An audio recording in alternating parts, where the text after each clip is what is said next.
You're listening to Real Investor Radio with Fuhr and Jack BeVier, where we cover advanced real estate investing topics to help you stay ahead of the curve in your real estate investing business. Hey, welcome back, everyone, to Real Investor Radio. I'm Fuhr, joined again by the great Jack BeVier. How are you today? Good morning. Good morning. Great to see you. It is good to be back in the studio. So much going on, Jack. They say there are decades where nothing happens and weeks where decades happen. And I feel like we're just kind of living that every day. It's like Christmas Day every day when I open up my Instagram feed. Never really know what's going to be happening out of the White House and in the world. But a couple of things, Jack. We attended the National Association of Home Builders show in Vegas last week. Dominion Financing had two booths there, one in the South Hall and one in the West Hall. And I got to be honest, it's my first time at that show, and I was blown away. I was blown away by the quality of people that were coming up to the table and talking about new construction projects in both single family and mostly single family, but, you know, a lot of multifamily guys as well. And it just seemed like full steam ahead, man. I didn't feel any sort of hesitation or, hey, we're going to kind of, break out the golf clubs and see how things shake out for the next 6 months. It was like, nah, man, we've got lots we're building and we're excited. And we talked to guys, Jack, from all over the United States there. I heard that there were 70,000 people there. I was kind of shocked to hear that number, but it was jam-packed. And what were your takeaways? Yeah, it is the biggest conference that I have ever attended. It's got all four halls of the Las Vegas Convention Center, which is just a humongous place. Like, you walk into one of the halls and you just start walking in a straight line, and you look up 5 minutes later and you're still walking in that same straight line. Like, the place is just humongous. Yeah. And it is just like jam-packed with every home builder, vendor, material supplier, and all the latest and greatest building technology is there, and they go all out, right? Because this is the National Association of Home Builders International Builders Show. So like they'll build houses there. Like there's like, they're doing construction for like the week prior within the hall. There's like water features that are like, as if you're in, that should be in front of the Bellagio, right? And like inside this show. So like, the whole industry just like goes all out for it. And as a result, that like attracts a lot of, small and regional builders. It's not like the show's dominated by the publics. It's a lot of small and regional builders. And as a result, they're very active, industry professionals, the kind of guys that we love to lend to. So it's a good room for both, RTL and DSCR lending. One of the things that I really like, one of my, that I've never like dug into this, but like, at that show, there's like a big chunk of a couple of the halls where it's all the Chinese and Vietnamese and Korean like manufacturers. And it's like, if you want, and it's literally, and they've all got this like white motif booth, like as if it's the same. Everything's in like, Chinese or some Asian language. Yeah, it's wild. Yeah. But if you want to go, like, you want to go get a can full of, a shipping container full of, granite, this particular tile or whatever. Yeah. Like, that's literally the place to go get it. You're talking to the folks who, work in the factory in China. So, for people who have like, we've talked about like, hey, we use the same SKUs. Like, we should just be importing, whole houses of SKUs. Like, that's the literal place to go do it. Yeah, I mean, if you want a knockoff Moen faucet, you're going to get it there. If you want windows, granite, I mean, really anything. I was shocked at the volume of suppliers that really just took up like I would say in the hall that I was in, they were taking up a fourth of the hall. Maybe a little less, but definitely no shortage of suppliers. So for anyone listen, I will say, Jack, it was always good to know that we've got listeners out there. One guy walked up to our booth and said, "I'd know that voice anywhere." And he was looking right at me. So I was like, "What do you think of the show?" And he was like, "Man, it's must listen for me. He said it's probably one of the only podcasts that I listen to on a routine basis." So for that one listener, Jack, if you can just make a difference in one person's life, that's why we do it. Small but dedicated fan base. Yeah. So Zelensky came to the White House. got his ass booted out the front door. And then the bond market sort of went crazy over Europe saying that they're going to underwrite the entire thing. I think basically what they said was no. And James Carville, once, famed a political strategist for Bill Clinton, said if he wanted to come back as anything, Jack, it would be the bond market, because it has the ability to influence anyone. And I think that what we saw as a result of that was some pretty favorable 5-year pricing on the Treasury. And the phone's been ringing off the hook with guys looking to refi at better rates than we've probably seen in about 120 days. So what's your take there? Yeah, so like back in October, the 5-year gets down to like 3.6, which is great, right? Like we're printing like low to mid sixes DSCR loans. Yeah. And then it just took off, right? And so the winter just sucked because the 5-year was up at like 4.3, 4.4. And that just meant that, that you're printing 7-handle DSCR loans and like no one's buying 8.5 caps in decent neighborhoods, So like that doesn't actually cover. So not a great time to be a borrower over this past winter. I mean, we still did. You got to keep cash flow moving. But wasn't thrilled about it. But with the 5-year around 4, which is where I think we're sitting at right now, it's the third. Yeah, it was actually under 4 for the last few days, 3.8, 3.9. Yeah, I'm shoving stuff to the closing table right now on our real estate side because I'm nervous about. I have no idea whether it's going to keep going down or shoot back up, but I know that this is like good enough. So I'm trying to push everything to the closing table right now. So yeah, we will see what happens. There's a little bit more concern of a potential recession with some of the policy changes, and the White House seems comfortable with that. They're talking about, hey, there's going to be some short-term pain, but it's that's how adults run the country, is their kind of perspective on it. And but that may mean that we do have some short-term pain, which paradoxically is good for borrowing because it brings those rates down and makes our debt service coverage better. So I agree. If you're looking to refi on any of rentals or even purchase rent-ready stuff right now would be a good time. Reach out, Craig at thedominiongroup.com. Glad to help. That's my shameless ad for the show, Jack. All right, so we've got a great guest today. Looking forward to talking with Brentin Hess. Brentin is a longtime real estate investor, owner of the Maryland Investor Network, which we will discuss, and actually a famed poker player, Jack, high stakes only. So if anybody wants to challenge Brentin, I would say bring your money and he'll take it all. So Brentin, welcome to the show, man. It's great to have you. Glad to be here, and I'll be the one giving the money away at poker. Jack takes my money all the time, so let's not give the wrong impression that I'll be taking their money. I'm very good at donating. Yeah, it's a revolving door amongst the table, so that's why it's a fun game, because you never know who's going to walk out the winner or the loser that night. So, man, it's great to have you on the show. Why don't you give us just some background of what your life has been like over the last decade? I've known you tangentially for a while, Jack, and you are much closer. Give the listeners just a brief bio on what you've been working on and what you're excited about. Yeah, I'm Brentin Hess. I am born and raised in Maryland, and actually in Pasadena, Maryland, and I still live here and I work here, and this is where I'll be probably forever. And I'm 31 years old. I have 3 kids, another one on the way next month. And then I started in this business about 10 years ago. And I started with a lot of college debt, a lot of time, no money, of course. Flipped my first house with like a mentor who had a lot of money and not a lot of time, and did one in 2014, and then did a couple in 2015, and then eventually went on my own, and then did that really poorly and lost it all and questioned everything, and then bounced back. And then last, I'd say 5 years have been a pretty steady doubling of rate. And just to fast forward, like in the last year, I flipped over 100 houses. I bought some rentals, small multifamily to a strip mall that I work out of, and just like little singles. So that's kind of my landscape.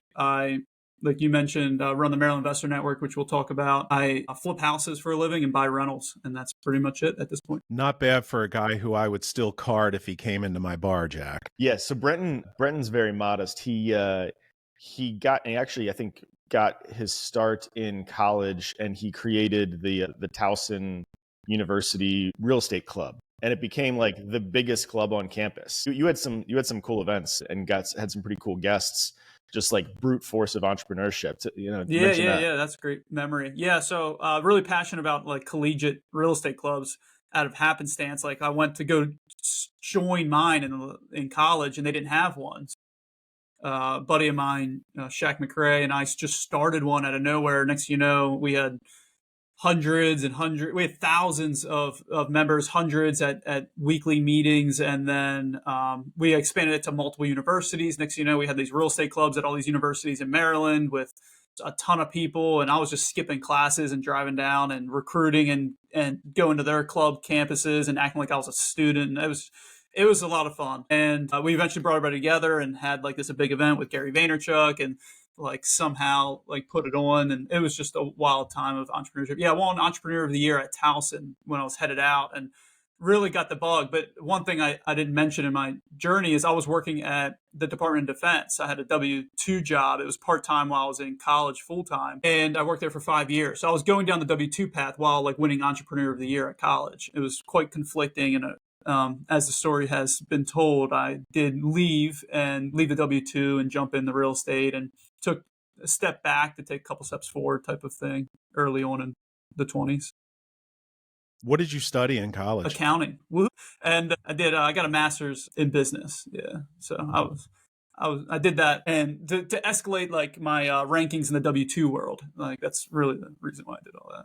What was the sort of the impetus or the idea to get into real estate investing? Like, how did that come about? It was before I'd say it was all that sexy because in 2014, like you didn't have the Facebook groups and the podcasts and the Bigger Pockets and all that stuff, HGTV, but it was still sexy enough where I was born and raised in real estate. My parents have a real estate brokerage, and I just didn't want to like follow exactly in that footstep, but I wanted to be in the industry. I was born and raised in the industry. So I found a realtor in their brokerage who could essentially had a lot of money and could mentor me. And we both wanted to flip some houses. So we kind of just went about it that way. And that's how I got started. I knew I wanted to be in real estate somehow, but not so much the agency side. So the first one you did was not that great of an experience for you? What you would expect. I mean, where you're going out there and you're meeting with subcontractors and running in the material. I was doing the material runs from Home Depot and Lowe's, and I was just learning it in the trenches. So it was a good first experience if you're in the game like that. But so impossible to scale like that. So yeah, I didn't know at the time. But yeah, that was my first one. What was the journey from there? You mentioned that like what were kind of like some of the stumbles that, because what you've landed on something that's working extremely well for you, right? But like, what were some of the stumbles along the way? Like you started doing it where you were like, the guy learning on the ground in the trenches. What'd you pivot to after that? Yeah, well, actually, flipping is so challenging in so many ways. I'd say the big three is acquisitions, construction, and lending. And all three had incredible challenges. And so therefore, I kind of went to what was perceivably easier, which was rental. So I was flipping a couple just to kind of pay the bills. And then I started building this big rental portfolio in Baltimore City with a really good friend of mine, Austin Carroll, who you know, and we started building this. Well, we quickly realized, and maybe some of the listeners have fallen in this trap, if you go chase that passive income so quickly, and you leave that active income behind, whether it's a W-2 job or it's flipping houses or wholesaling or you're working as whatever, then you'll find that you'll have trouble sustaining the rental. So we went a little hot and heavy on the rentals, and I just eventually was realizing that you can't live off of that money, especially when you're in growth mode and you're buying. So I had to figure out the flipping. So I kind of went back to the whole flipping thing and said, okay, if I'm going to do this, I don't have a lot of money. I got to start getting getting loans. And that's where hard money lenders started being more popular. And so I started doing the hard money lending route, and I take other people's money as promissory note debt and tie them together with none of my money in. Hard money lender, might say, you got to have bring 20K to the table, front the first draw and blah, blah, blah. So I would fund that gap money with 50, 70 grand of other people's money at maybe like 1% a month while I had it, and promissory note it. So I kind of figured out the lending part. But then the construction part was really challenging. I had a contractor who like ran off with a bunch of money, and I wasn't checking on jobs, and we were doing multiple at once. And next thing you know, I have these properties that I had to sell short, and I have a couple $100,000 of construction money that was gone and not done. I wasn't checking on jobs.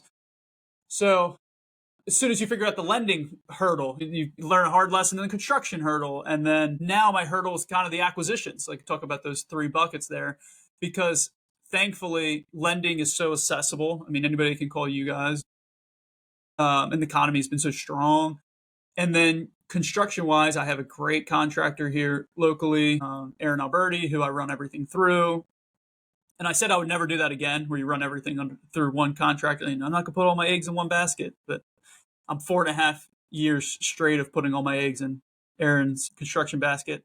So at this point, my hurdle's acquisitions. So it's just how the lending's there, the construction's there. I got to figure out acquisitions. And that's where I've been focused on. And I'd say those are the big three buckets: acquisition, lending, construction, how they've evolved for me over time. Jack, go back to I think we deal with a lot of borrowers. We speak with a lot of investors who have a very similar story where they probably started off with a flip or maybe a rental.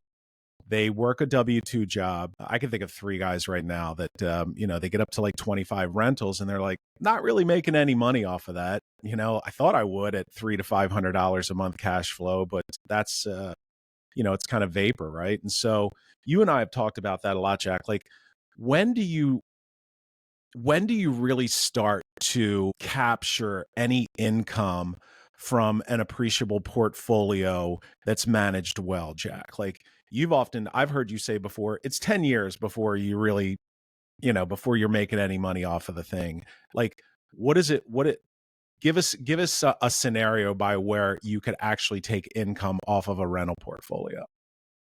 Yeah. So yeah, I agree. I don't think that there's really, it's cash flow. It's literally cash flow negative, right? During that growth period, because you've got this off balance sheet equity and you may have a couple $100 a month of free cash flow on any particular property. But the act of finding the deal, all the soft costs associated with stabilizing the property, all the financing costs, that's all cash flow negative, right? And then, so, and most folks either have that W-2 that funds that exercise, or they figure out a way to float it until the refi. And hopefully they're buying deals that are good enough that they can recapture that cash flow through the refi proceeds without over levering the house, which is a really tricky, thin line to walk. And if anything goes wrong in the deal, there's like nowhere to run, because you can't get more, higher leverage than 70-75%. So without being forced to sell the property. So it's like a very tricky balance beam to walk on the cash flow side, building the rental portfolio. Yeah. And then, so say you do that though, right? Like, say you execute that to perfection, like $200 a month, $300 a month of free cash flow. And it's never more than that, right? Like anyone who's like, oh, you're just not buying well enough, I get $500 a month. I posit that you were lying to yourself about your expense ratio, that you're not factoring in the turnover costs, releasing costs, vacancy, and all the reserves that you should be setting aside. So like $200 a month is a great deal. And that's on a razor's edge, right? Like $200 a month isn't shit. Like you get a $3,000 phone call whenever, right? So you can just get unlucky and like that completely evaporates. Like, so you're just kind of operating this rental portfolio on a razor's edge for a very long time until rent increases give you a little bit of spread over a very long period of time, right? Like, 5-10 years, and you've paid debt down. And so like, you're like either relevering the portfolio because you've paid a ton of debt down and experienced home price appreciation, and that becomes the cash flow that you can get. But that's a 10 years down the road, scenario. Or you have to just like kind of harvest equity along the way and like, add 10 to your rental portfolio and then, try to add 10 in a year and then sell 2 of them, because you actually have to monetize that equity to keep cash flow moving. So, I mean, I think that we've made, like when I look back on it, we've made much more money in terms of home price appreciation in our rental portfolio than we have the cash flow off of it. And if you put it just enough of them together, like, yeah, the cash flow number like seems good, but the variability of operations and like having a bad expense year can like just make that evaporate so quickly that I wouldn't want to like set my life up around it. Right. Even on a portfolio the size of Dominion's, it can evaporate pretty quickly. Yeah, we'll have a great year, and then the next year I'll have like almost no cash flow, like just because expenses went up faster than rents did, and and it's and there's not enough cushion. There's not enough cushion there. Now I have a ton of equity in the portfolio, and the next year I may have a great cash flow year. But but if I'm like trying to build my life around the cash flow from my levered rental portfolio, nah. Like it's once you get it paid off, right? Like it's a retirement plan, and it's a great one, and I think it's a phenomenal one. But like, yeah, like we don't count on any of our rental portfolio cash flow in our like projections. We're not like, oh yeah, and that we'll get some money off of that portfolio, and let's think about how to spend it. We're like, now let's see if it comes, like, and then maybe we'll pay down some more debt with it. You know thousands of investors all over the country, Jack. Have you ever met anyone who lives off of the income from a levered portfolio? I mean, yes, yeah, like I think like our friend Mark Owens has 100, and he still has had. I think he's selling everything now, but he was living off of it. But it was like you have 100 to like live modestly. Because And he did live modestly. There's not a guy that was like, with the fast cars and the Yeah. Over 10 McMansion or and stuff like 15 that, right? Yeah, exactly. Yeah. So yeah, no, it's a retirement plan, not something you can Jack, take the wife Go on ahead. vacation follow-up with. question. How would you measure the balance between buying the rentals but not buying too many to where it'll start affecting somebody's actually having a negative effect on their how they live today when they're trying to build for the future? Yeah, sure. So like we did an analysis on it because I was like, hey, I was trying to figure out how to manage this cash flow thing. This was like 15 years ago. And I added up. I just went through all of our financials and was just like literally broke it down like line item by line item, every dollar that we spent in the activity of adding a rental to the portfolio. And at that time, it was about 15 grand. It was like it cost me 15 grand to add a rental, like of negative cash flow to add a rental. And fast forward to today, that's probably 20 or 25, realistically. And so that's the math we started using was like, all right, so like if I go make 30 on a flip, cool. I can make, if I make 30 on a flip, like net, well, first I have to pay taxes, right? So like, let me reserve for taxes. And then like, so that ends up being that basically for us, it was like flip one, rent one, or, flip one, keep one, flip one, keep one, because we'd make 30 grand on a rental, pay, 10, 15 in taxes. And that net cash flow allowed us to afford all the soft costs associated with keeping a rental. And then we had to feed ourselves doing something else entirely, right? Like that was just to run the real estate business. So like we lived very modestly still do live like pretty modestly. I still drive a 2012 Prius, man. Like, Yes, you do. She's and paid it is off. sweet. She's paid off, but Through the snow. but yeah, it's not like a living like building a rental portfolio is not something that you're gonna like live large while you're doing that. And one more follow-up, the tenancy duration, like you mentioned that in the past so many times. How many years do you need to keep a tenant to where you find that stretch was profitable? Yeah, sure. So in a so like the single family housing REITs, their turnover is 25% a year. So the institutional owners of like, $250,000 houses in the suburbs of Atlanta, those tenants stay for 4 years. The math that I've run is that if you have a tenant in a house and they stay for anything less than 3, you definitely don't make any money because the turnover costs are so high on houses versus, 600 square foot apartments that like you just give it all back on the turnover cost. So like I think like 3 is like the bare minimum. If you got a house and like the tenant's turning over more frequently than 3 years, you're not making it. There's no way you're making any money. You could be losing money actually like owning that rental portfolio. It's just a cash flow suck, which is why the hood is so hard to build a rental portfolio in, because you tend not to get high tenancy duration in bad areas because they don't want to be there either. So anyway, we've been pushing our tenancy duration up every year. It gets a little bit longer. I think we're up to a little over 7 years is our average tenancy duration right now. And that works. And that doesn't even scream. That's just like, I would say for folks listening to get out your number 2 pencils and write that one down. I don't think that most new landlords, Jack, take into account tenancy duration and the importance of it.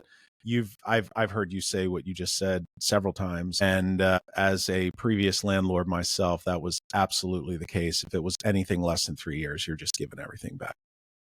Yeah, it So you kind of sucks. have this tenancy duration measure of you're looking for 5+ years, and then you have this portfolio like asset duration. Like I need to hold this thing for like 10 years to where I really start feeling the positive impacts of my personal life. So you have kind of 2 points of measurements for like profitability that are not often discussed. Just the reality. Yeah, I think those are two important ones. Yeah. Brenton, when do you decide that you're going to hold one versus flip one?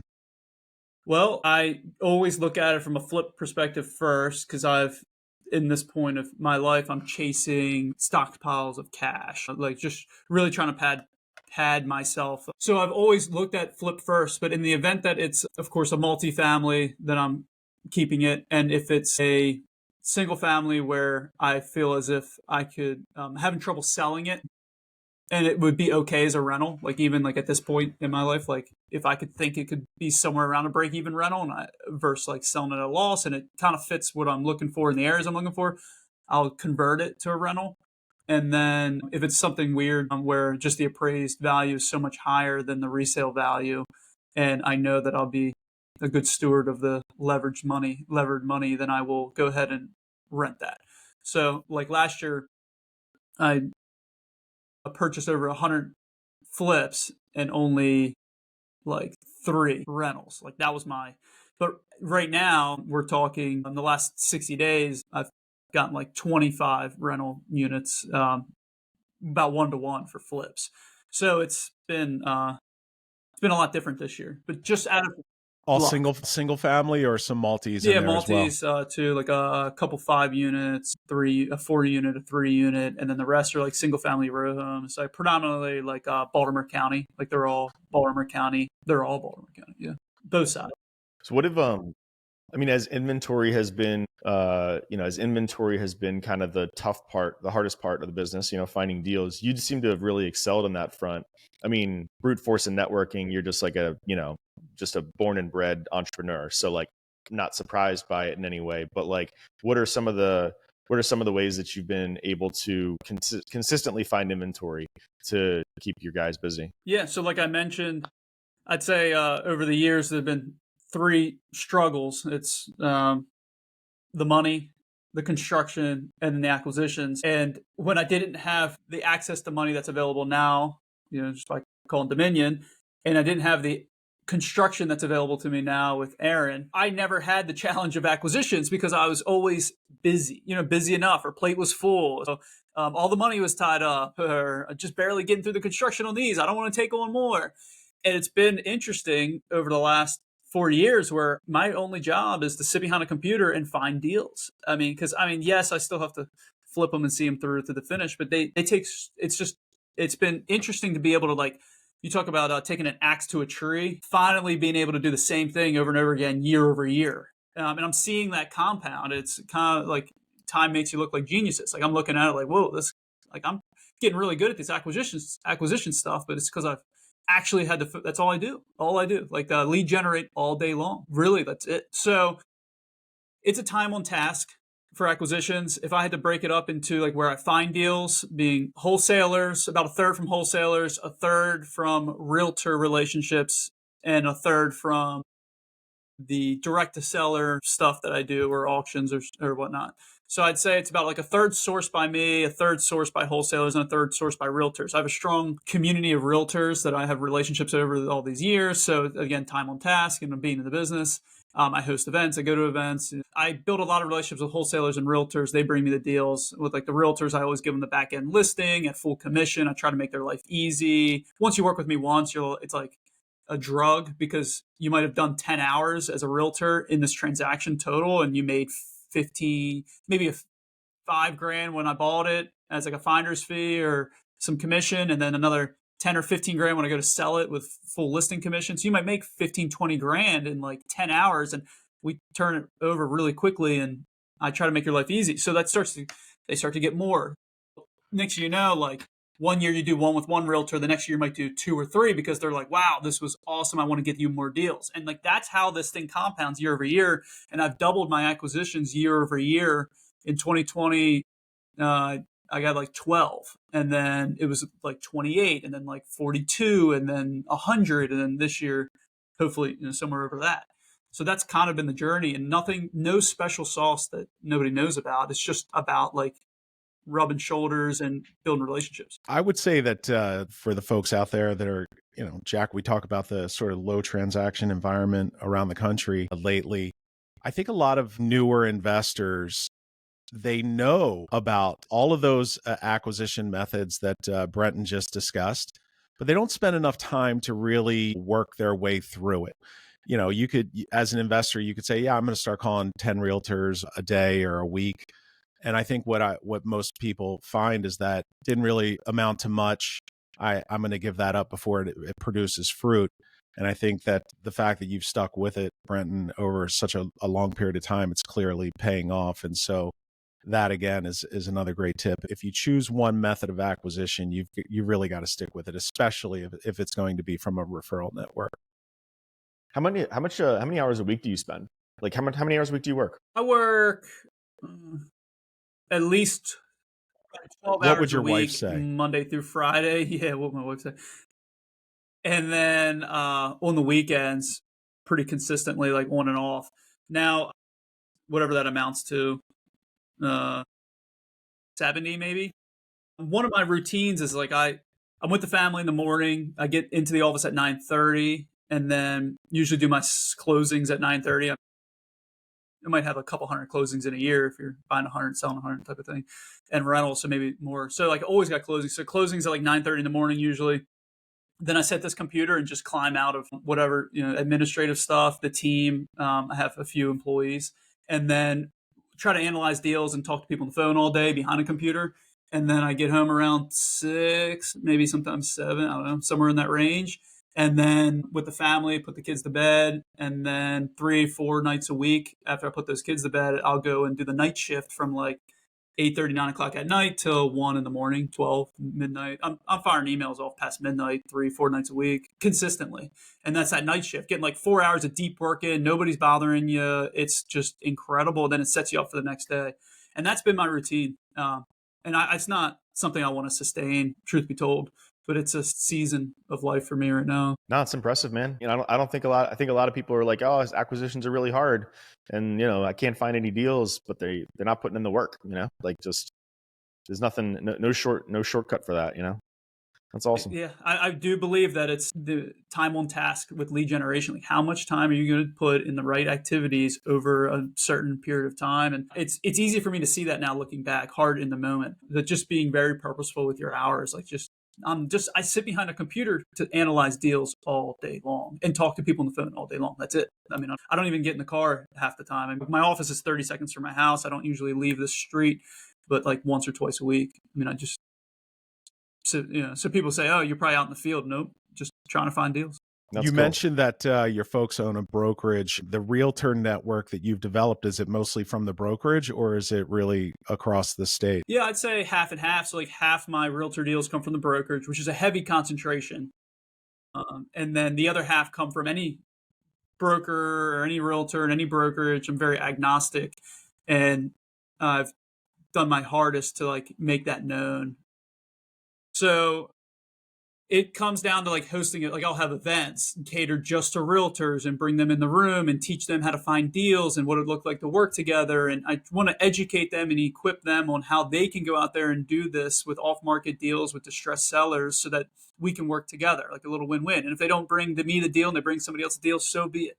But I like to be a like educational resource for the realtor community locally. And that I might get a call from a realtor from a class that I taught 3 years ago. And I'm like, wow, that class, I didn't make any. I taught it for free. I didn't charge anybody. I didn't make any money specifically in that moment. But 3 years later, I might have made $55,000 on a flip. Do you generally just go into a brokerage and do a training event there, or do you hold those offsite and invite the brokerage or the realtor community to them? I usually hold them offsite and invite them to me so I can capture as many different people as possible, even from other brokerages. That's kind of been my strategy, but it's not something that pays off quickly. It takes because it takes them a little while to find a deal, and you got to keep reminding them that you're their investor and you're the go-to. So they might find a deal 9 months later and forget that you taught that one class 9 months ago. So you got to stay top of mind too. So there's more. Like we pump them in a database and we send them emails and newsletter. Like there's more touches and communications to stay top of mind throughout the year to capture. Yeah, I think that's critical. I can't tell you how many realtors I met when I was investing. They were like, yeah, oh yeah, man, thanks for that. That's great stuff. And definitely want to work with you. And then it's just a top of mind thing at that point. They kind of forget that, almost the moment that they walk out the door at times. And so the fact that there's that follow-up that you do, I think is very critical. What's your team look like? You mentioned you have a couple employees. Yes, what do they do? I have one full-time person on acquisitions locally here in my office. I have a full-time assistant and then a handful of VAs that support both of them. And then I have somebody who's full-time with the Maryland Investor Network, Kelsey Bollock. So I have 3 employees, 2 on Credible Home Buyer side and 1 on Maryland Investor Network side, and then a handful of VAs. And that's pretty much it. Is your acquisitions person, they the one going out in the field looking at, taking pictures, doing evaluations, checking on things? Yeah. So my acquisition guy, yeah. Like I sent out mail, continue to try like PPC, pay-per-click and Google Ads and the SEO and the pay-per-lead. I keep trying that stuff, and he would run those calls and appointments, but I'm not super successful in that. I've done a little bit better in mail over the years and other things. But yeah, anytime I have like a lead that needs chasing, even if a realtor brings me a lead and goes, here, can you just run this person down? I just send that information upstairs and he runs that lead and he'll take the appointments and he does all that. So yeah, I try to run everything through him at this point. As far as that needs follow-up, he's got a CRM with a ton of follow-ups every day and stuff like that. You ever miss it, by the way? Like I did, or I do. Like, Jack, we were talking about that in Vegas, man. Just getting out there and looking at houses. Yeah, like when I was in my 20s, like I drove houses. Like I got to know Baltimore like block by block. It was the funnest thing. Like driving foreclosures, breaking into basements, kicking in doors. Like just being out in the field is like it was really fun, right? Like Jack, so remember the keys, like the specific keys that like for. Dude, I have and if you're a DFS bar where you get this from us still. So like when REO was like the source of inventory, right? Like you'd see that piece of paper with the blue tape in the window. You know that the asset preservation company had been there, and so like they all had the system for that had to be that they had every house or houses on a certain predefined set of key codes, right? And so there was the 35241, that key code, that was the HUD key code, right? And the 76667 was another one that was like very, very popular. So I'd go on the field asset service company websites and order the whole set. And I had these key rings that had every key code that the asset preservation companies used. So if it was a foreclosure in America, one of these 53 keys on this ring would get you in that house. One of the greatest giveaways of all time. Yeah. Just enabling so much trespassing. Nowadays they break the key in the lock, so you're the second guy in. Right. Yeah, put it in there. Your keys might be good, but they're not good. Yeah, I got real good with a credit card. Like that shit was fun, man. I loved it. But now I'm behind a computer all day. Like I'm behind a computer. I like the computer work. It's the highest and best use of my time. Yeah, right. I like the computer work because you're probably making more money than driving in traffic. Yeah. I mean, that's just the fact of it. You're leveraged. Still love walking through shitty houses though, Jack. I go to all of so I get my little fix by every 2 weeks. I go check out all the houses that have turned over in the past 2 weeks just to make, ostensibly I'm doing it to make sure that like, hey, if it's a really heavy turnover, maybe we don't want to spend that money. Maybe we just want to maybe want to flip this one instead on the turnover or like do or like make some tweaks to the scope or add central air. So ostensibly I'm like scoping the turnovers to decide what we're going to do for it. But really it like gets me into the field for like 4 hours every 2 weeks. And I can like look at some houses and get my little fix, keep me going. Brentin, I want to jump into the Maryland Investor Network and all the great things you're doing there. But man, as I speak with you and, can't help but to look at how young you are. I mean, you have to almost pinch yourself at times that you're doing a couple hundred transactions a year now. And I would love for you to just talk frankly about like what that feels like for you to the listeners who, many who are probably already there, many who we've spoken to, but like a lot of guys who aspire to that, what's it feel like? What's it feel like to juggle all of that plus a family? Yeah. I appreciate it, the kind words. I mean, I have done the American trap where income raise, expenses raise. Like kids are in private school and we got our forever home and we're getting, as the family continues to grow, you have to keep getting bigger vehicles. So what's amazing is how many people are in my world. The more transactions you do, the amount of people you get to communicate on a daily basis and on your team, and how the income kind of spreads. And like, so I love how that has grown. I don't love how I let my expenses grow. So I feel like I need to continue to do more every year, and it's still a chase. There's no point in this where I'm sitting here like, man, I'm so comfortable financially. It's always how do you do more and better than last year, and how do you keep finding the spread between your personal expenses and your income, especially after taxes, and your time? So I feel like really spread thin and chaotic in my head all the time with the amount of transactions and how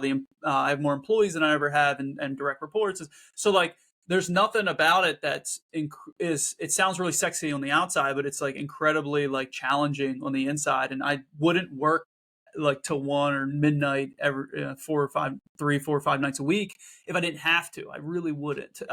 So I'm just barely hanging on by a thread, but I've done it to the point where I'm hanging on income is definitely going up. So it's working. It's worth it. It's a ton of work. It's not for everybody, and it's challenging. And you got to watch falling into a trap with the expenses. But we want to live a certain life too, and I'm willing to work hard for it. So that's kind of the honest truth behind how I feel right now. No, I love the transparency there. It's and in the 70 plus episodes we've done, we don't always capture that transparency of Jack and I talk to a lot of guys that are doing 1,000 transactions or they own 4,000 rentals, and we never really hear the work aspect of it. It all sounds glitzy. I think most of the people that listen to the show probably aspire to get to that, but I don't think they understand that it's always like a tightrope. Yeah, it definitely doesn't equal happiness. Like, not saying I'm not unhappy. I'm very happy, and I believe that we choose our happiness. So like, work and all shouldn't affect happiness. But I do believe that somebody could be happy doing just 1 or 2 flips a year, running their W-2 job, and they don't need to flip 100 houses like me. Like, I don't think that anybody needs to be like that. But if you can, like, I do it pretty lean, and I found a pretty big spread. So I'm making, I am making money every year. It's not something that I'm going to sustain forever. I just know I'm not. So it's a season of life. It's like, okay, every stars are aligning. Like, lending is available and the contractor's there. If I can just find a bunch of deals, let me just run this until one of those 3 things stop working the way it has, and then I just have to reevaluate, and that's perfectly fine. But I'm gonna milk it while it's going well. Jack, what about you? I mean, obviously a much larger platform. What is it? Do you ever feel like the pedal is never to the metal, that you're kind of on that same tightrope? Like, you've been doing this a long time, and thousands, tens of thousands of transactions. Do you still feel the same as Brentin in many ways, or is it different now because you've got, so much help behind you? Yeah, I think it's a personality driven issue. Like, I've tried at different points in time, I've tried to take my foot off the gas, or I have taken my foot off the gas and said, hey, you know what? I'm going to be a little bit more passive here, just be the business owner, and like try to be a little bit more of a coach and not be pushing. Mm-hmm. And man, I was just like, I became incredibly unhappy. Like, I was probably miserable as my poor wife. Like, I was probably miserable as hell to be around, because like, I like to do deals. I like to grow the business. Like, that's where I find my joy. Once we stay still, I get bored. Like, that's just my personality. It's like it's a glitch in my personality, right? So like, we just can't, frankly, we literally just can't help ourselves. Like, I just become unhappy if I'm not pushing. And so, I think that's just frankly a coincidence, right? Like, that's just like the fact that you end up having a growing business is an emergent behavior of the fact that the human being can't help but wake up and be a certain way, right? And like, so as a result, I don't think it's nearly as special as other people think it is, because I'm just like, it's just what happens. Like, this isn't like some mountaintop that I'm like, climbing Reaching towards. for, right. Yeah, reaching for. Like, this is just how I am when I get up in the morning. Well, I asked you many years ago when I think you and Fred probably owned, I don't know, 500 houses.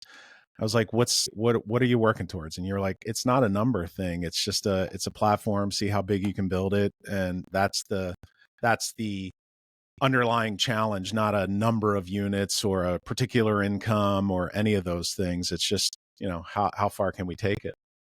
I do think though that finding the nature of the journey that makes you happy is like the point. Like, there is no there's no place of happiness, or there's no number associated with happiness. That's just not a thing. Like, Fred could have retired a long time ago, but this is what he likes to do. I could have retired a long time ago, but this is what we like to do. And this is where we find our happiness. So like that, and now I'm just like kind of fully leaned in on that idea, where I'm just like, hey, stop fighting it. Stop buying into the bullshit of like, hey, if you're working in or your business that you somehow failed. Yeah. Like, no, I like doing this. Like, I like being the architect and pushing things forward. And that's where I find my happiness. Like, if I became passive and played golf, like I would actually be miserable. So anyway, yeah, that's it for me. Well, I'll tell you, in spending time with guys like you who have that same mentality and have been doing it for so long, what I find what I take a lot of joy in is like the time that we got to spend together in Vegas, and just seeing you surrounded then by the group that you've put together, by the group of, employees, if you will, put together, and taking great joy in also seeing them succeed as well through all of your efforts. And that to me has been a stunning thing to watch, because I've known you for so long. And I even spoke to you about it in Vegas. It's just fun to watch you now surrounded by, the better people who help, keep the wheels turning. Yeah, that's been like the most recent, like new stuff for us, is like really growing the employee base. Like, never done that before. No idea what I'm doing. Just figuring it out and making all the mistakes along the way, but trying to only make them once. And so yeah, that's what's challenging and interesting, and keeps, is that it's new, right? Like, that this is a new thing that I have to now figure out how to do. Like, that's where that's fun for me, right? So Brentin, could you ever imagine Dominion Financial being 200 employees? I'll tell you what, it's amazing the growth that Dominion's had, and I think it comes down to the people that you get to communicate on a daily basis, like where you get that energy. I love the people that we get to talk to on a daily basis. I'm sure each one of all of us can attest to that, and that's what kind of keeps you going, because you want to talk to them more, and by talking to them more, you grow more, and you hire more, and you do more. Like, so I think it comes down to the people you're talking to every day. I'm impressed by Dominion's growth. Jack, I remember you sending me the personality assessments when you're doing the hiring and stuff. I mean, you've been figuring out this hiring and stuff for a long time. Yeah, it's hard. And somehow or other, they hired me. That's a crazy thing. Brentin, I think it comes down to that sort of networking at heart, which you obviously are. And Jack, do we want to keep rolling here, or you want to start a new one? No, I want to. Let's talk about Maryland Investor Network. I'll give a little background. So, like, Maryland Investor Network is a Facebook group that was started by Mark, right? Mark Owens, who we've had on the podcast previously. Great guy. No, we have not. Shit. Well, we should get back on here. Yeah, I think we invited him. He said no. No, I'm just kidding. We'll have to reach out to him. But anyway, so Mark created the Facebook page and was just running it as an admin with some other help, and then eventually transitioned it over to you, Brentin. Mm-hmm. And I feel like you, at the time you were continued to grow it, weren't exactly sure what to do with it, but you had this vision of like what this thing could be, what this community could be. But you were like, but I'm not doing it for like as a hobby, or like to pound my chest and be like, I'm the admin of this big group. Like, you're like, no, this is a business. Like, we need to make this thing a business. But you had a really clear vision for how to turn this social media page into a real viable business, which literally there is no barrier to entry, right? Like, Anyone can go create a Facebook page tomorrow, but you figured out how to turn that into a real community and an income producing community for you. It's a real business at this point. And I think that's just remarkable.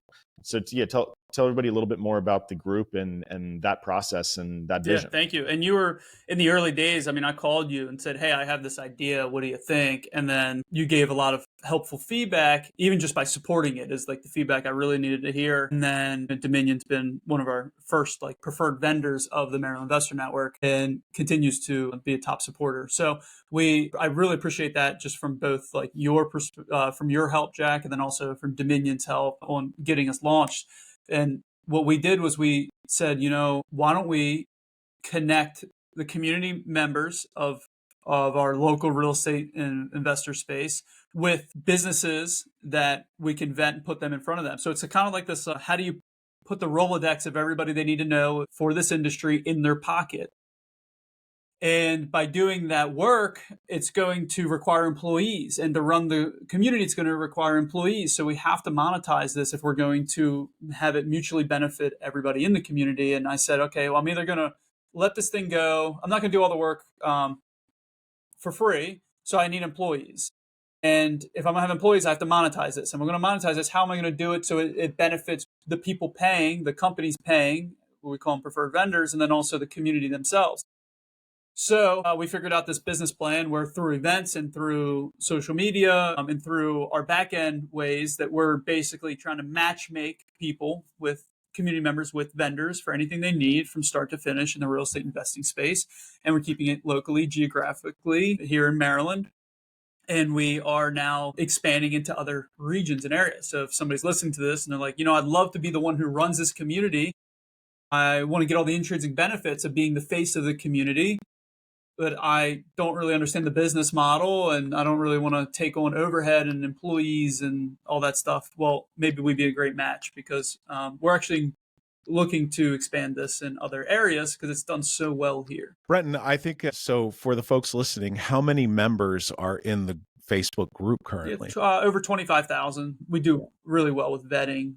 Some bots have gotten in, but we do pretty well. How big was it when you got your hands on it? That's a good question. 17,000. I'd say about 4 years ago, Mark said, "Hey, I'm kind of selling my properties, getting out of the business, and running this group's a lot of work. I want to keep the integrity of it. I trust you, so here you go, Brentin." And I took it on, and I'm like, this thing is a lot of work and a lot of drama and a lot of problems.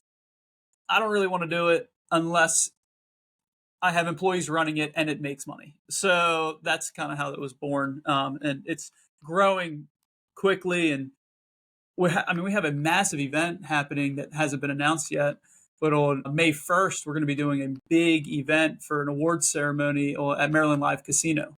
So you're going to be hearing about that soon. But we've gone from like meeting 30 so people in a room once a month to like having a 300, 400, 500 person event at the casino in just like 2 years. So we're really trying to bring that community that's online, offline, and in person. And we're watching the dividends of that. Brentin, what's your take on of the 25,000 members that you have? What's your take on how many of them are actually active investors as opposed to those who are just still trying to sort of figure it out and working on their first deal? Every time I try to figure, it's a great question, Craig. Every time I try to figure that out, I quickly am realizing how small our industry really is, because you see a lot of the similar faces, but there's so many others that are on the sidelines for either ready to get in or just for entertainment, or they're vendors. So as far as actual investors doing deals, man, I mean, I'd say maybe like 1,000, 2,000 have done like a deal in the last year out of the 25,000, something like that. And out of those, maybe 300 to 400 to 500 might actually come to a big event. I would say for folks listening, and I have to imagine that we have folks listening that are in the network. If you're sitting on the sidelines and you're not going to one of these events that Brentin puts on, I think for a lot of people that are maybe sitting on the sidelines, they've maybe done a deal or two, it can be a little overwhelming. It can be a little intimidating.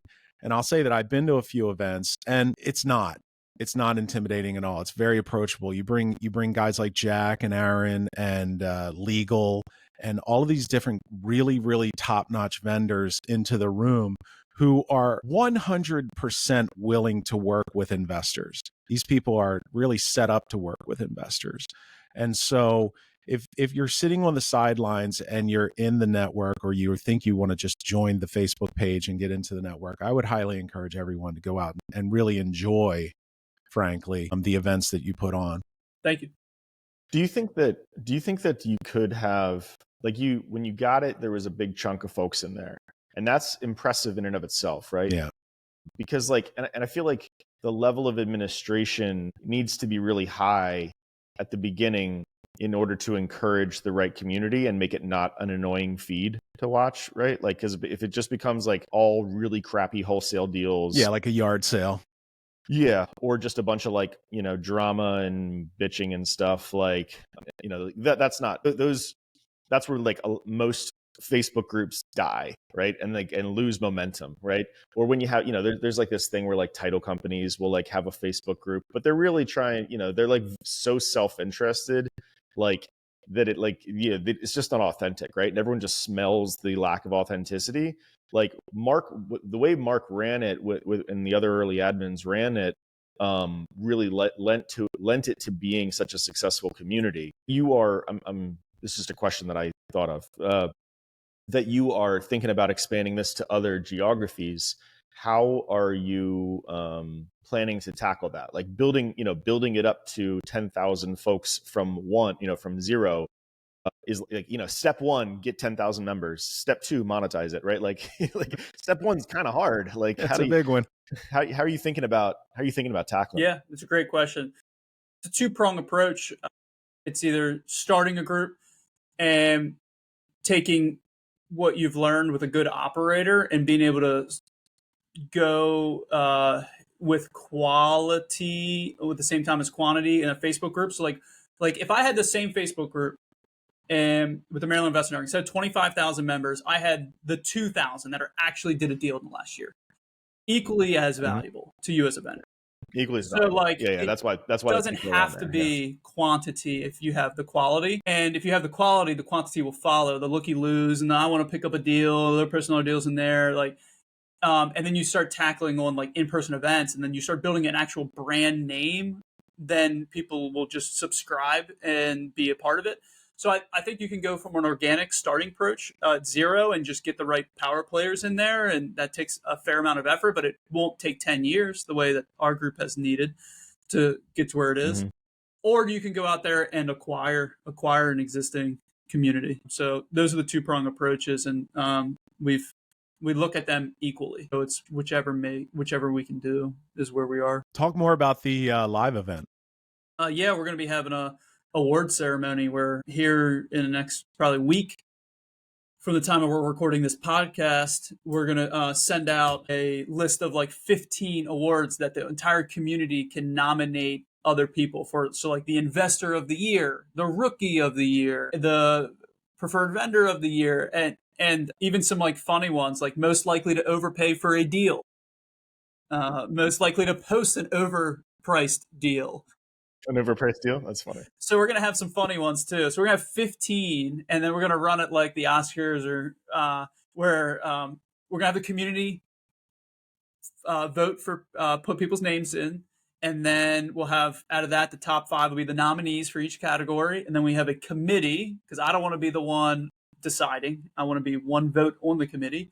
And we have a committee, which, Jack, you don't know this, but you are on the committee, because the committee comprises of multi-category preferred vendors. So any preferred vendor who's in at least more than one category, so 2 or more, and you have short-term hard money lending and long-term DSCR and refinancing. So you are on the committee, and our committee is like, I think we have 9 on that committee. And you're one of 9. So you're 1/9 of the vote. I'm 1/9 of the vote. And once we have our top 5 nominees in each category from the community, we will all vote on the committee, and the winner will be announced like Oscar style at the Maryland Live Casino on stage. Walk out, here are the 5 nominees, and here's the winner. And just some fun and a big party, and it's going to be at the casino. big CPA firm that's going to hold all the nominees tightly in check so that no one knows. We might have you your So head of security. I'd love to throw in for one category. It would be the craziest flip story of the year, or like craziest. Jack and I love a crazy house story. We were sharing war stories in Vegas together of like the nuttiest houses that we've walked through. And Jack, I think, would take it easily based on a couple stories that I heard. We won't go into them now, but man, no one loves a crazy. Limitations is run out yet. I'm not sure if I get to tell that one yet. I don't think you do. Yeah, but I will tell you one of the funniest stories that Jack has ever told me is when you walked into the house and found all the change, Jack. Like, yeah, that's a crazy story. Buckets and buckets of change that were, I guess, collected over the years from the previous owner. But that sounds exciting. Honestly, I love the idea of it. What are you doing to get the word out about it? Just put it out on the group, or yeah, we're going to start putting it on the group, and we're going to send out our emails, and we're going to start letting people vote for people, and we'll come together as a committee anonymously, virtually, so it's not like extra commitment. And then we'll have our winners announced that day, and we'll maybe have Craig Fuhr, head of security, with the briefcase and the trophies. And see myself more as an MC than a security guy. I'm a lover, I not know, a but fighter. you look like a security guy until you smile. Then you're like, oh, he's a lover. He's not a fighter. No, we're gonna have I think a good time. I don't know. I just came up with I don't watch the Grammys and that stuff, but I'm familiar, and I was like, why don't we do something like that? Yeah, I love it. That's a great and what a great venue to have it at too. That the stage and the setting there is fantastic. It's a great venue to have it. So, dude, what do you like staying on the topic of Maryland Investor Network? What are you excited about in terms of its growth, in terms of obviously the events that you're putting on over the next 12 months? What are you really excited about? Yeah, our events are, I mean, they're leveling up. I mean, the way that we're running them and how we're running them. And like, this is just super exciting spin. I mean, just keeping the community together, but like from a entertainment standpoint, like awards. I mean, these are just fun ideas that can bring hundreds of people together, and it's a ton of work on our end. Is this all your crazy ideas, and you just make Kelsey, figure Kelsey, it out? She does all the figuring out. That's for sure. She's fantastic. She is fantastic. Yeah, she's fantastic. And she's gonna do all the figuring out. We're gonna go have a good time, and businesses are going to benefit from it. A big event like this, we don't usually make money. Our goal is like break even because of how expensive it is with sponsorships and such. But I get a lot of energy out of kind of bringing life to like in-person events again, especially since COVID. I used to run like the mundane monthly meetups, and they kind of just lose steam. But if we can have like 4 awesome events a year, and they're some education, but also some like just big party gatherings, I think we take a community to the next level. And people aren't going to be like, wow, I hired him as my property manager. I did a loan with Dominion because they were talking, they heard Jack on stage. It's really hard to track return on investment, but I know people are benefiting from this. I know that it only takes 1 or 2 pieces of business over the course of a year, and it makes it well worth it. So I think that it's a great business model, and none of us are retiring off of it, but it does bring energy to our investment space, and we're going to have awesome events, and we're going to continue to grow the market or Maryland Investor Network as far as a community. Try to get people off the sidelines. We're having an event geared to just newbies, like 0 to 1. How do you go from 0 to 1 investment deal and bring them off the sidelines?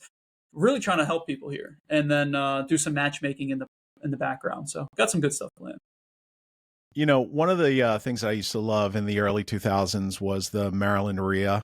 They'd rent some ballroom at the Pikesville Hilton, and it started off small, but by 2004 or 5, they had to rent all 3, and there would be 500 people in a room. And that can be intimidating and daunting if you're a new investor to walk in and sort of rub shoulders and meet people if you're not that type. But man, I learned so much from those live events, whether it was the speaker, whether it was going to the guy in the room who appeared to be the most experienced guy in the room. I met my mentor in that room, and I missed that post-COVID. I think the meetups, the meetup.com sort of tried to fill that void, but I don't see, and I've spoken on stages around the country at RIAs that have always been fantastic. But what I missed that post-COVID, and I think you're really filling a very, very necessary void there for not only experienced investors to go meet other guys, better operators, learn from them, but also those folks that are just trying to get off the sidelines. Thanks. Yeah, well, we're starting to feel it. It's again one of those things that compounds over time. So we're like, wow, like over the last couple of years, look at these players that have just come out of nowhere, and like we know they started at one of our events. So yeah, it's impacted lives. It's kind of like the real estate club. I guess I never thought about that. I'm like doing the real estate club all over again. It really is. It's that great model that and frankly, I think a lot of those guys lost their way when they tried to monetize in ways that I don't think benefited a lot of investors in the room, but I don't see you doing it the same way. I really love the fact that you bring in better vendors to speak to, whether it's the most experienced guy in the room or the least experienced guy in the room. I think everyone gets something out of it. Yeah. Yeah. Community is very important to be able to get in this business, to be able to sustain this business. I mean, it's just staying relevant is so difficult. The amount of people that come and go, and how easy it is for you to go from top of mind to not top of mind. It's you got to be on social, you got to be in person, and we deliver both. It also illustrates something about you that I think it's important that I think many investors fail to understand, is that it's a large pie. You're basically bringing in competition into a room. You're probably training up some new competition. And the fact of the matter is the pie's large. There's deals out there for everyone. Not everyone needs to do 100 deals a year to feel more successful. In fact, I still believe you can do 4 or 5 and really make a difference in your life. And so I love the fact that you had that big pie mentality when it comes to networking and really teaching others. Yeah. Yeah. We all three of us all believe in like the abundance mindset. I agree. Jack, did you know that you were going to be a part of the committee? I don't think that was I don't think he's taken no for an answer on it. So no, sounds fun. Sounds fun. I think it's bringing some energy, bringing some fun. Jack could sit there and click his vote for 15 different categories on his sofa while watching the Orioles in a couple weeks. I'm pretty sure he's a yes. Yeah. Well, he hasn't said no yet, so looking forward to it. Yeah. Yeah. Any final thoughts there, Mr. BeVier? No, Brentin, really appreciate it, man. Known you for a long time, and been extremely impressed to watch your career develop, and now a leader in the space. So it's really fantastic. So appreciate you taking the time to chat with us today. It was a pleasure. Did you win the auction that you were bidding on, by any chance, Brentin? So no fun entertainment there. No, it got canceled. But I appreciate being on here. It means a lot. I was the college kid with college debt. I was the kid who went to his first meetup and sat in that room and felt overwhelmed and didn't want to work the room. And actually, pretty sure Jack was one of the first ones. Was Jack you were speaking at with the Investor Fuel and Carlos, and it was at the Baltimore City. I'd say like 2018, 2019, and that's what really started like realizing like I got to take I got to really do this to the next level as far as like building relationships, and that's why I started to get close with you, Jack. And I'm just a byproduct of the people around me and hard work. So thank you, Craig. We've had our moments of hanging out and talking over the years, and Jack, we've had ours, and so many other people. So that's kind of how it is. It takes a community, and wasn't that long ago that I was thinking about like quitting the business, and here we are. So anybody just hang in there. What would you have done if you quit?